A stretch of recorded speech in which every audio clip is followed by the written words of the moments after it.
Hello மக்களே! இன்னைக்கு ragi nuts கஞ்சி பவுடர் எப்படி மேக் பண்ணுறதுன்னு பார்ப்போம். இது வந்து 6+ மந்த்ஸ் உள்ள பேபிக்கு தாராளமா குடுக்கலாம். இதுக்காக நான் ராகிய மொளக்கட்டி அ எடுத்திருக்கேன். அத நல்லா காய வச்சு எடுத்து, அந்த ராகிய 500 கிராம்ஸ் நான் இதில ஆட் பண்றேன். நட்ஸ் எல்லாமே வந்து கிராம் கணக்கு தான். ஸோ 500 கிராம்ஸ் ராகிக்கு நான் குடுத்துருக்க இந்த கிராம்ஸில தான் நீங்க நட்ஸ் ஆட் பண்ணணும். ஏன்னா நெறைய நட்ஸ் ஆட் பண்ணீங்கன்னா, டைஜஷன் இஷ்யூஸ் வர வாய்ப்பு இருக்கு பேபீஸ்க்கு. ஸோ 500 கிராம் ராகிக்கு பாதாம் வந்து 30 கிராம்ஸ், கேஷ்யூ 25 கிராம்ஸ், பிஸ்தா 20 கிராம், மக்கானா 30 கிராம்ஸ் அண்ட் சுக்கு, ஏலக்காய் வந்து 3 to 4 கிராம். 2மே சேர்த்து 3 to 4 grams. So next process வந்து ராகிய வந்து ரோஸ்ட் பண்ணி எடுத்துக்கணும். Dry roast. இது வந்து எப்படி பண்ணணும்னா, மீடியம் ஃப்ளேமில் வச்சு நல்லா அரோமா வர வரைக்கும் ட்ரை ரோஸ்ட் பண்ணணும். அத பண்ணிட்டு தனியா அது கூல் டவுன் ஆக விட்டுடுங்க. நெக்ஸ்ட்டு மக்கானா வந்து நம்ம ரோஸ்ட் பண்ணணும். அது வந்து கிரிஸ்பி ஆகுற வரைக்கும் பண்ணா போதும். அது எப்படி நம்ம செக் பண்ணோம்னா, கொஞ்சம் ஒரு 2 மினிட்ஸ் நல்லா மீடியம் ஃப்ளேமில் வச்சு ரோஸ்ட் பண்ணிட்டு, இப்படி வந்து எடுத்து ப்ரெஸ் பண்ணி பார்த்தீங்கன்னா, அது நல்லா பொரிஞ்சிரும்.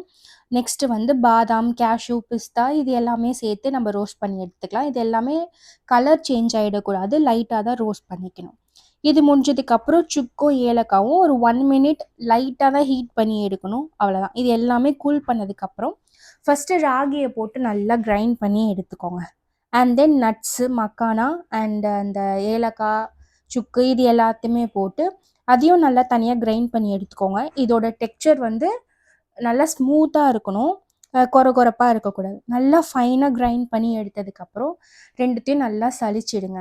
ஃபர்ஸ்ட்டு ராகி தனியா அண்ட் தென் மக்கானா அதெல்லாம் நட்ஸ்லாம் அரைச்சோம்ல, அதையும் சேர்த்து நல்லா சலிச்சிட்டு, ஒண்ணுத்துக்கு ஒண்ணு 2யும் மிக்ஸ் பண்ணிக்கோங்க. ஏன்னா நம்ம தனித்தனியா அரைச்சிருக்கோம்ல, 2த்தையும் ஒண்ணா கொட்டி நல்லா மிக்ஸ் பண்ணிட்டு, இத ஒரு ஏர் டைட் கண்டெய்னர்ல போட்டு ஸ்டோர் பண்ணி வச்சுக்கலாம். இது நீங்க தாராளமா 2 மந்த்ஸ் வரைக்கும் நீங்க இத ஸ்டோர் பண்ணி வச்சு யூஸ் பண்ணலாம்.